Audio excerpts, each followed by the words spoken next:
Hi friends అందరూ బాగున్నారా? మీరు అండర్ 10,000 లోపల ఒక బెస్ట్ మొబైల్ కోసం సెర్చ్ చేసినట్టయితే, మీకు లావా నుంచి lava storm play 5G mobile అయితే రాబోతుందనమాట. ఇది ఆల్రెడీ లాంచ్ అయింది. బట్ వీడైతే నేనే లేట్ చేస్తున్నాను. అమెజాన్‌లో మనకు ప్రెజెంట్ అయితే అవైలబుల్ ఉంది. ఇది అండర్ 10,000 రాబోతుందనమాట. ఇంకా మీరేమన్నా కార్డ్ ఆఫర్స్ ఇలాంటివి పెడితే ఒక 1000 ఆర్ 500 వరకు డిస్కౌంట్ అయితే ఇస్తారని చెప్పొచ్చు. అండ్ మన ఇది ఇండియన్ బ్రాండ్ కదా! లావా అంటే మన ఇండియన్ బ్రాండ్ కాబట్టి కొంచెం బావుంటదనమాట. సో, ఇది మనకి under 10,000 one of the best mobile అని చెప్పొచ్చనమాట. నేను అండర్ 10,000 చాలా మొబైల్ చూసాను. బట్ వాటికంటే ఇది చాలా బెస్ట్ మొబైల్ అనమాట. కంటెంట్ వర్త్ అనిపిస్తే సబ్స్క్రైబ్ అండి. వీడియోకైతే లైక్ కొట్టేసేయండి. డిజైన్ అండ్ బిల్డ్ క్వాలిటీ అనుకుందాం. ఇది ఫ్రంట్ అయితే ఫ్లాట్ డిస్ప్లే ఉంటది. బ్యాక్ అయితే గ్లాస్ ఫినిష్ ఉంటదని చెప్తాను. లౌడ్ స్పీకర్ సపోర్ట్ ఉంది. ఇక్కడ 3.5 హెడ్‌ఫోన్ జాక్ అయితే సపోర్ట్ చేస్తుంది.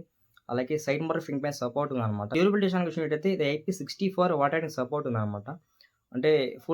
ఫుల్లీ వాటర్ రైటింగ్ కాదు. చిన్న చిన్న డ్రాప్స్‌కి, స్ప్లాష్ స్టేషన్‌కి సపోర్ట్ చేయగలదనమాట. ఇంకా థిక్‌నెస్ విషయానికి వచ్చినట్టయితే ఇది 8.3 థిక్‌నెస్ ఉంటదనమాట. థిక్‌నెస్ మాత్రం చాలా ఎక్కువైందని చెప్పొచ్చు. అంటే మనకి బడ్జెట్ మొబైల్స్‌లో మెయిన్‌గా థిక్‌నెస్ ఎక్కువుంటది. వెయిట్ విషయానికి వచ్చినట్టయితే ఇది 186 గ్రామ్స్ అయితే వెయిట్ అని చెప్తున్నారనమాట. కొంచెం లైట్ వెయిట్ ఉంటది. మరీ అంత ఓవర్ వెయిట్ ఉండదనమాట. లైట్ వెయిట్ అని చెప్పవచ్చు. ఇంకా డిజైన్ విషయానికొద్దాం. డిజైన్ అయితే మాత్రము చాలా బాగుందనమాట. డిస్ప్లే విషయానికొద్దాం. 6.75 inches IPS LCD full HD plus డిస్ప్లేతో రాబోతుంది. ఇక్కడ మనకి స్క్రీన్ సైజ్ కూడా చాలా పెద్దదనమాట. మేజర్‌గా బడ్జెట్ మొబైల్స్‌లో స్క్రీన్ సైజ్ అనేది కొంచెం ఎక్కువ ఉంటదని చెప్పొచ్చు. ఇందులో మనకి 120 హెర్ట్జ్ అయితే రిఫ్రెష్ బెటర్ అని చెప్పొచ్చు. ఈ 750 నిట్స్ అయితే పీక్ బ్రైట్‌నెస్ పెట్టారు. మనకి బ్రైట్‌నెస్ ఇక్కడ కొంచెం తక్కువ అనుకోవచ్చు. అంటే మనకి ఇండోర్ గాని, అవుట్‌డోర్ గాని కొంచెం బెటర్ ఉంటదనమాట. మేజర్ మనకి సన్నీ విజన్‌లో వాడేటప్పుడు బెటర్ ఉంటే చాలు. ఈ బ్రైట్‌నెస్ కొంచెం బెటర్ ఉంటదని చెప్పొచ్చు. అలాగే వైడ్ బ్యాండ్ ఎలాంటి సపోర్ట్ ఉంది. ఓటీటీ ప్లాట్‌ఫార్మ్ అంతా కూడా హెచ్‌డీలో చూడొచ్చు. మేజర్‌గా బడ్జెట్ యూజర్స్‌కి చాలా బాగుంటదనమాట ఈ డిస్ప్లే అనేది. సో, ఇంక మనకి ప్రాసెసర్ విషయానికొద్దాం. ఇక్కడ మీడియాటెక్ ప్రాసెసర్ అయితే ఇచ్చేసారు. వరల్డ్ ఫస్ట్ ప్రాసెసర్ ఈ మొబైల్‌లో పెట్టామని చెప్తున్నారు. మీడియాటెక్ డైమెన్సిటీ 7060 ప్రాసెసర్ మీద రాబోతుంది. ఇది 6 నానో బిల్డెన్ ప్రాసెసర్.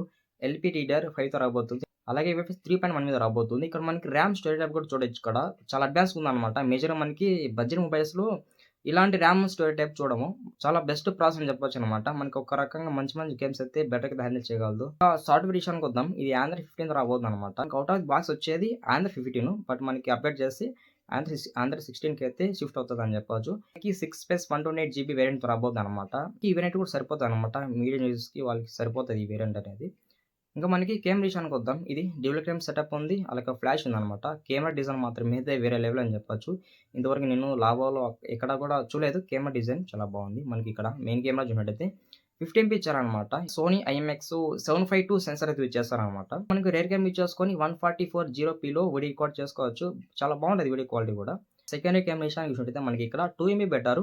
ఇది డెప్త్ కెమెరా అన్నా లేకపోతే మ్యాక్రో కెమెరా అనేది అలాగే అల్ట్రా వైడ్ కెమెరా అనేది ఇంతవరకు నాకు కన్ఫర్మ్ తెలీదు. బట్ సెకండ్ కెమెరా 2 ఎంపీ అంటున్నారు. నాకు తెలిసి డెప్త్ కెమెరానే అయ్యుంటది అనుకుంటున్నా. బట్ చూడాలనమాట. ఎందుకంటే మనకి మొబైల్ కూడా లాంచ్ అయింది. బట్ అక్కడ కూడా వీళ్ళు మెన్షన్ చేయలేదు. ఇది ఏ కెమెరా పెట్టారనేది. ఫ్రంట్ కెమెరా విషయానికి చూసుకుంటే మనకి ఇక్కడ 8 ఎంపీ పెట్టారు. 8 ఎంపీ ఉన్నారు కాబట్టి కొంచెం బెటర్ అని చెప్పొచ్చు. మరి అంత హైయెస్ట్ క్వాలిటీ ఫోటోస్ తీయలేదు కానీ నార్మల్ ఫోటోస్ అని చెప్పొచ్చు అనమాట. నార్మల్ ఫోటోస్ బెటర్‌గా తీయగలదనమాట. సో, ఇంకా మనకి బ్యాటరీ విషయానికి చూసుకుంటే మనకి ఇక్కడ 5000 ఎంహెచ్ బ్యాటరీ యూజ్ చేస్తారు. ఇంకా బడ్జెట్ మొబైల్స్ వీళ్ళు ఇంప్రూవ్ చేయాల్సింది బ్యాటరీ అనమాట. ఏది ఇంప్రూవ్ చేయకపోయినా బ్యాటరీ ఇంప్రూవ్ చేస్తే సరిపోతది. ఎందుకంటే మనకి బడ్జెట్ మొబైల్స్ ఉండాల్సింది బ్యాటరీ అని చెప్పొచ్చు. అలాగే మనకి ఇక్కడ 18 వాట్స్ అయితే ఛార్జింగ్ సపోర్ట్ ఉందనమాట. 18 వాట్స్ అంటే ఈజీగా 2 అవర్స్ పట్టొచ్చు ఫుల్ చార్జ్ చేయడానికి. ఈ మొబైల్‌కి సంబంధించిన అన్ని స్పెసిఫికేషన్స్ అయితే కవర్ చేసాము. ఈ మొబైల్ ప్లస్ పాయింట్స్ గురించి మాట్లాడుకున్నట్టయితే ఫస్ట్ చెప్పుకోవాల్సింది ప్రాసెసర్ అనమాట. ప్రాసెసర్ మాత్రం అయితే వేరే లెవెల్ అని చెప్పవచ్చు. యాక్చువల్ మనకి బడ్జెట్ మొబైల్స్‌లో ప్రాసెసర్ మీద పెద్దగా ఫోకస్ చేయరు. బట్ మనకి ఇక్కడ ప్రాసెసర్ మంచిదని చెప్పొచ్చు. నెక్స్ట్ చూసినట్టయితే డ్యూరబిలిటీ ఇది మనకి IP64తో రాబోతుందని చెప్పొచ్చు అనమాట. ఓకే. ఇది కూడా బెస్ట్ ప్లస్ పాయింట్ అని చెప్పొచ్చు. ఫైనల్‌గా మీకైతే మంచి జెన్యూన్ ఇన్ఫర్మేషన్ అయితే ఇచ్చా అనుకుంటున్నా. ఒకవేళ జెన్యూన్ ఇన్ఫర్మేషన్ మీకు ఇచ్చా అనుకుంటే ఛానెల్‌కి సబ్స్క్రైబ్ అవ్వండి. వీడియోకైతే లైక్ కొట్టేసేయండి.